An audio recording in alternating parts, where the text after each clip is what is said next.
and welcome back to Thiago's Barmy Army, the third episode.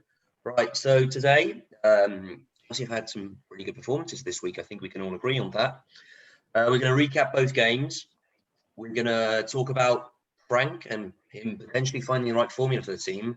And then I think Oscar's got a little quiz prepared for us. I do, yeah. So without further ado, let's get right into it. So, first game of the week in the Champions League away at Krasnodar, over 3,000 miles away in Russia. Chelsea, we won 4-0 that game, and it was probably one of our most impressive attacking performances of the season. Kevin, what did you think of that game?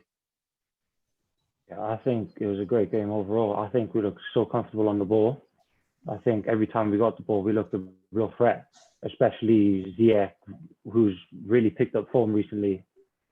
And Werner, just up front, I think he's really finding his feet very well. And I think the partnership between Kai Havertz and flipping Werner is just blossoming. So I think we look really, really attackingly deadly. And I think it was a great game for Chelsea. And yeah, nice little win. Yeah, we were able to take advantage really of Krasnodar's weaknesses, especially in the second half. It was a bit of a slow start in the first half with Jorginho missing a penalty, but we seemed to really pick up pace in the second half, and the attacking players are really joined together. I think I can agree with you on the fact that Ziyech coming into the team the way he has in the last two games has really changed something at Chelsea, and I think we're moving on to bigger and better things. Yeah, overall, I was pretty happy with the game. I thought we started off really slow, but in the second half, I thought we picked it up and played some good football. I thought maybe Werner probably stole the show, but I thought Ziyech and Havertz had really good games. And we started playing some really good football at the end, so it was good to see. Yeah, similar to you guys, I think Chelsea, we're just more exciting really going forward.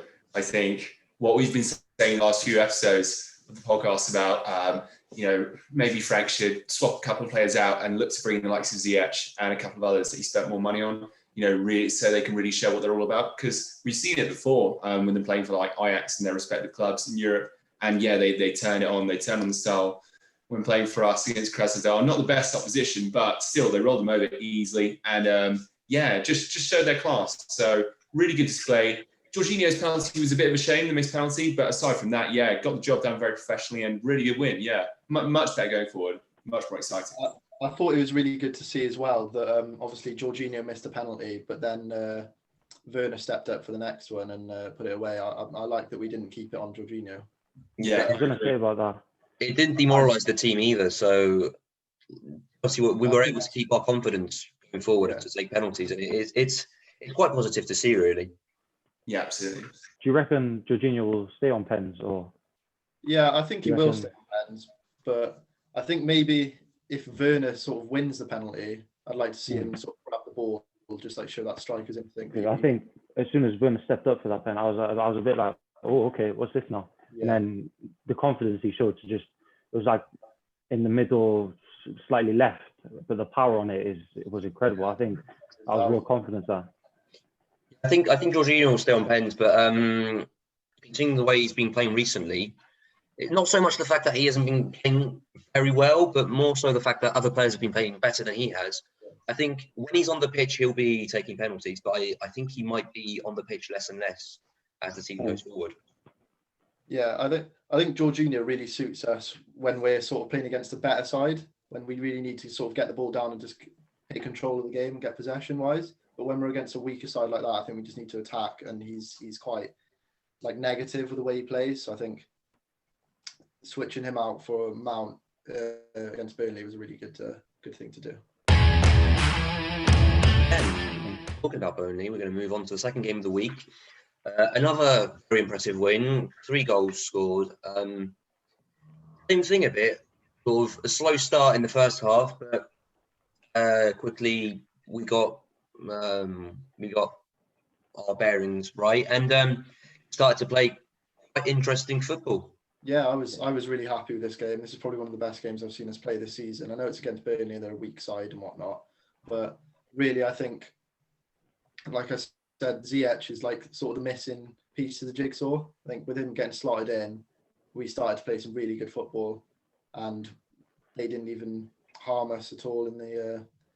Burnley didn't attacking wise, didn't harm us at all. I thought it was just an overall really solid performance. But I think that's down to Kante and the defence as a whole being really solid, because Kante was left out of the side for the Champions League game midweek.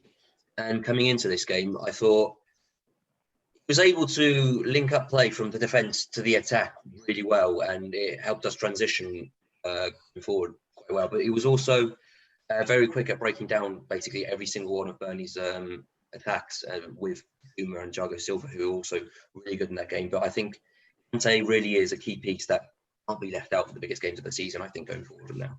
Yeah, definitely. I think also James had a massive impact on that game. I think you could tell with Azpilicueta, he's getting to the end of his time. I think he's getting a bit old. But I think James, he brought that flair to that game. I think his runs were astonishing, in my opinion. They were top of the class, and his deliveries were sublime. I think he really, in a way, drove Chelsea to that win, in my opinion. When he intercepted the ball on Werner's goal towards the end of the game, and yeah, I agree throughout. He really was both on the attack and defensively. He was really strong and really, really important in that win.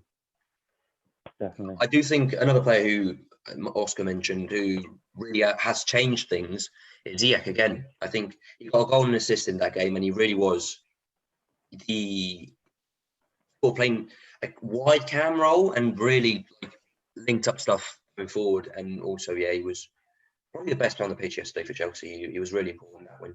Yeah, I agree. I think Ziyech getting more game time now for us can really help bring the likes of Werner, like maybe to goal scoring figures that we've seen him net when he's playing for RB Leipzig, like so prolific for a fair few seasons there. I think if he has a bit more creativity and like speed and probably more like intelligent attacking play alongside him from Ziyech, then I think he's going to get a lot of goals. Like he could be very close to the top scorer in the Premier League this year. And then hopefully, like we said before, Calvin knows a bit about being German players playing the Bundesliga, the likes of Havertz as well. Hopefully he'll kind of, grow into the player that we know he can be and that Frank spent all the money on. So I think Ziyech now being given more time by the manager in, not the biggest games for Chelsea, but still, every game's important. They're going to go out there and try and win it to try and keep on establishing their reputation. I think he can really link up with these guys and just create such exciting attack to build on that.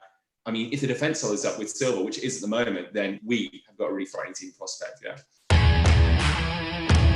Right, so moving on to the third part of this podcast, we're going to discuss our opinion on whether Frank has found the right formula following the 2 games from this week to play throughout the season. So who wants to start? I'll start. I thought Lampard changing things up with Kante sort of playing the holding role was a really good thing to do. I love seeing Mounts and Havertz sort of complement each other in the midfield. I thought Mount goes under the radar a bit. He got man of the match that game. As well, going forward, I think Pulisic was supposed to play on the left, but instead he got injured and Werner got put in. But I think that was a good thing to do because I think Werner really gets isolated a lot when he plays just that number 9 role. I think we saw that against United. But putting Tammy there, I think it was really good because he could sort of Werner could work off him. So, but I think Lampard sort of not found his team yet, but he's getting there. So that team against Burnley was, I think, the best team we've put out this season. I think it's an interesting question. I think it's a really interesting question. I think at the start of the season, loads of signings.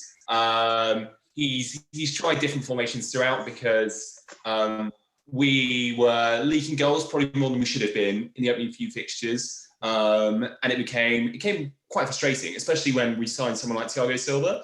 So I think the key area to balance it out was all about the midfield. It was all about, yes, I think we have to keep Kante in there. But then who does he play? Who plays alongside him? And I think that Oscar alluded to it before. Jorginho is a really important player. He's played quite a lot for Chelsea. And in the tough matches, he can really control and sort of dictate their speed and style of play. But I think at the same time, Kovacic being player of the year for last season, is arguably a more talented player. So I think that's still kind of yet to be decided. But I think in recent matches, like against Burnley, against Krasnodar, with additions like Havertz and Werner getting a bit more game time, also taking a penalty, putting the onus on himself to, slot it away and kind of build his European reputation, then I think in terms of like the attacking areas, the wingers and the striker, he's getting that right more now, I'd say. I think the balance is better. And I think Ziyech is making it sort of quicker, more crisp, more exciting. So I think going forward, it's better. Defensively also, they've improved recently. They're looking more robust. And Kurt Zouma, like we said, kind of shout out to him. It was his 100th start for Chelsea against Burnley, and he played really, really well. Probably a standout player for me personally. So the defence is also getting better. It's just about finalising that area midfield in terms of who plays alongside the man who's more often than not for Chelsea the missing link, Kante, because of the unique style and ability that he has. So I think it's pretty much right for now, but I think it's all about the missing link, who plays alongside Kante, that can really, really make them consistently a really good team. Yeah, I think what Dylan said is absolutely right. I think they're on the verge of being there. I think over the past couple of weeks, we've seen like Chelsea progress, and we've seen them get better and better, and we've seen Lampard try new things. And I think right now is where it's actually starting to pay off, and where you can actually see the improvement with, I think Kante in the middle is crucial. And I think that the midfield with Mount and Kai Havertz and then Kante in the middle I think it was a great idea. I think it worked really well. Although it could be discussed that Kai Havertz could have missed that game for Jorginho or Kovacic, because being more experienced, I think he still had a great game. He influenced the game very well. I think the attack and defense, I don't think really have to talk about the defense, seeing as Burnley didn't have one shot on target and no goals conceded again for Mendy. I think the defense has been solidified by Thiago Silva, and I think that's a real up for Chelsea. And attacking wise, they're looking really dangerous with Werner. Tammy Abraham, I think, had a great game as well, assisted or passed to assist. And then Ziyech on the right is deadly. I think his playmaking is what Chelsea needed and we're looking for, and I think he's bringing that now. I tend to agree with what all of you said, but one thing I'd like to bring up is that this week, although Chelsea were very impressive in the 4-3-3 with kind of offensive or attacking-minded players in the midfield, I feel like there's only Krasnodar and Burnley. Burnley obviously had a good season last year, but I really struggled at the start of this season. And so I think, considering the defensive performance Chelsea had against Manchester United, I think the 3-4-2-1 they played could be interesting to see again against better opposition. I thought Werner playing on the wing, but around like a striker who tends to play with his back to the defence and his back to the goal was interesting, because he was able to like roam freely around the goal and create a lot more play. And I think Ziyech really again has been key to Chelsea performing the way they have this week. It's again a question of who to play in the midfield. Kante in the 3-4-2-1. I think I'd play the Kovacic or Jorginho depending on the opposition. If we want to go forward or kind of retain possession a bit more. And then I'd keep Havertz in the midfield, and I'd either play again Jorginho or Kovacic in the 4-3-3 to assert dominance over the ball and not have to attack all the time, because that would probably tire us out against a better team. So I think Frank's getting there. He's had 10 or so games to really kind of get to know new players and see how they gel into the team. And I think we're going to be very exciting to watch this season, and I'm quite excited to see it, because we're fifth in the Premier League right now. We're second of the so-called Big Six. And I think we could be considering Liverpool had a lot of injuries, I think we could really be in the running for a title, and it's going to be really exciting to watch. We're going to move on to a bit more fun segment now. We're going to move on to Oscar's quiz. So I think we've all got a piece of paper here and a pen or a pencil, and Oscar's going to ask us some questions about Chelsea, and we're going to answer them. So get to it. Yeah, boys, I'll be the host for this week anyway.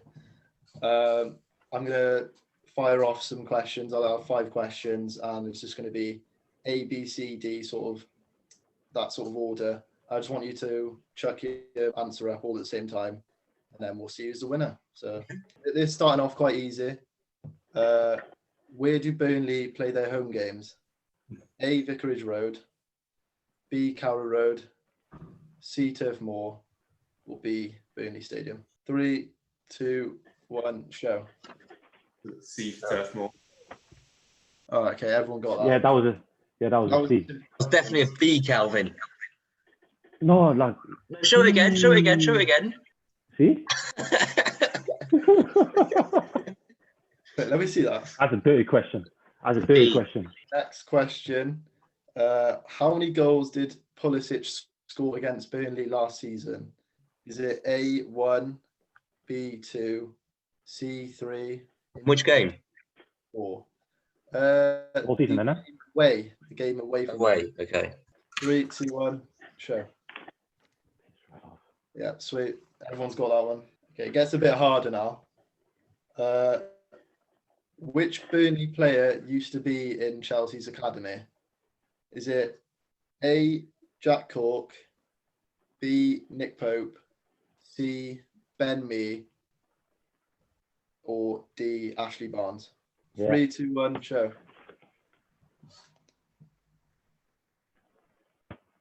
Zach and Dylan. Sorry, Calvin, bro. Who got it right? But you, Zach, and Dylan. Yeah, see, Calvin, you got it wrong. That's dirty. No. Confidence was there, but this one's another hard one. It just gets harder as it goes on, really. Ooh, yeah, go on. In the last 12 games Chelsea have played v Burnley, how many have we won? Is it A12, B8, C6, or D3? Right, ready? 3, 2, 1. Oh, okay, it was Calvin's the only one that got that. Well, I went B. Did you? Don't lie, you changed it. It's in the middle. First one, second one, third one, fourth one. Okay. All right then. Calvin and Dylan are drawing, and Zach is still going strong. This is the last question. Huh? I say double points. You say double points? Yeah, double points. Double points. Yeah, since it's close, so yeah, we'll do that. Right. I like. How many different players have scored for us in this season so far? Is it A? Yeah, in all competitions, yeah. Is it A2, B6, C9, or D13? 3, 2, 1, show, boys. Of course, he copies me again. Just see. Nice, only Dylan that got that. D? Which one is it? D.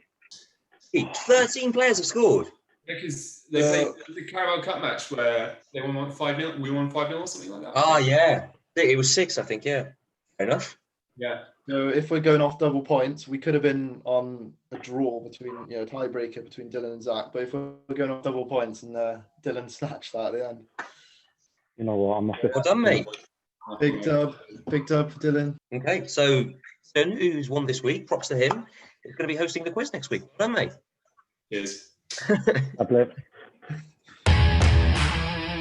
Okay, so moving on to our last segment of the podcast, we're going to go for our tops and flops of the week. Who wants to start? Yeah, I'll start. My top is Ziyech. I think he's came in and completely changed the diversity of the team. I think really in the games which we still got clean sheets, but they were 0-0 draws, we sort of missed that sort of player in the team. I think since he's come in, the attack's much more free flowing, and yeah, he's got a couple goals and an assist, I think, too. So yeah, he's obviously changed the way we play, and I think yeah, he's my top of the week because he played good in both games. So yeah. Yeah, I think although Ziyech played really, really well both games, I think my top's gonna have to be Werner again. He's just on form right now, and I think this is just the start of him. His interplay within players. He's not like that stereotypical stay up front striker. He's being played on the left. He's being played in the middle, and all the time he's performing. So I think it's got to be Werner for me. So my top player of the week is going to be Edouard Mendy, just because of the fact we kept clean sheets again. We haven't conceded a goal in 4 games, and I think it's largely down to him. Although the defense has been very good too. He's just a lot more reassuring than Kepa when he's in goal. And he made some good saves against Krasnodar, and the only sort of chance Burnley had at the start of the game, he came out quickly, and the attacker couldn't do anything. So I think his interventions are always clean. He gets the ball at the right time when needed, and I think he is also one of the best signings we've made this summer with Thiago Silva. And so, yeah, again, Chelsea we're just going to be so excited to watch this season. It's going to be great. Yeah, I think with my top of the week, I'm going to go for Kurt Zouma, actually. A bit random, arguably, but I said before in the show today that he made his 100th start for Chelsea. And I thought, despite mentioning the likes of Ziyech and Havertz and, Werner this week for their attacking exploits with us in Europe and in the Premier League, I think Zouma was really, really impressive against Burnley. People might sort of forget how often he's been in the Chelsea team or how important he's been for us over the last few years. And I think it probably should get recognised a bit more. I think he's got potential to grow into a very, very good centre-back.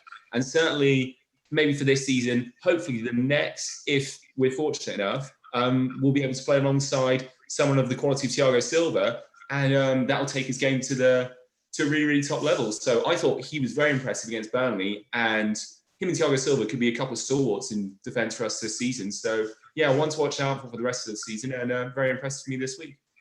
Now for the flops, or it's going to be the flop of the week, really, because we played really well, and you'd be nitpicking to kind of choose a player or an aspect, or just choose a player who flopped, because everyone performed quite well. So we all decided to go for slow starts, because it took us quite over 25 minutes in both games to get our first goal, and we should have scored before then. So really, the only negative you could think about this week was slow starts. Anything to add? Yeah, I'd agree with that. I think our intensity is not there from the off. I think really we need a goal or something to happen, like a penalty, or for the other team to get go close to scoring for us to sort of get a kick up the backside and start off.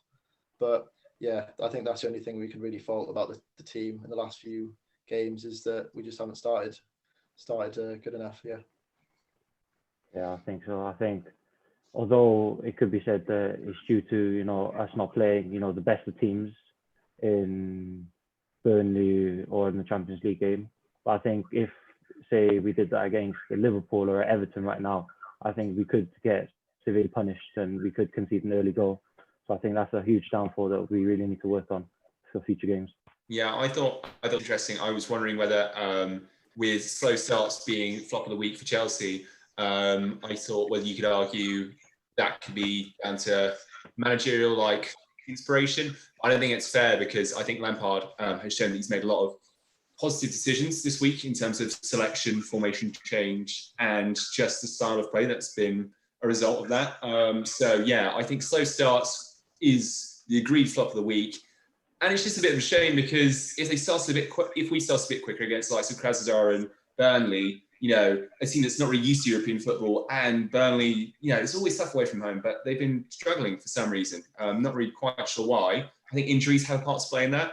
Then it could have been, 5-0, potentially more in each. So a bit of a missed opportunity, arguably, to really send a message around the footballing world. But yeah, I think, slow starts fair. Okay, so we're drawing to the end of our podcast, the 3rd episode. I think there's a stat that says once you get to 6 episodes for a podcast, it starts to become not successful, but it becomes a habit and it keeps going. So let's keep pushing until 6. Next week we're going to talk about the game we're going to play this week. So against Rennes in the Champions League, and in Sheffield United next weekend, and hopefully we'll be able to discuss some good results and have another positive podcast like today's was. So it's great to see you again, boys, and can't wait to talk to you next week. Bye-bye. Well, thank you. Cheers. See you next week.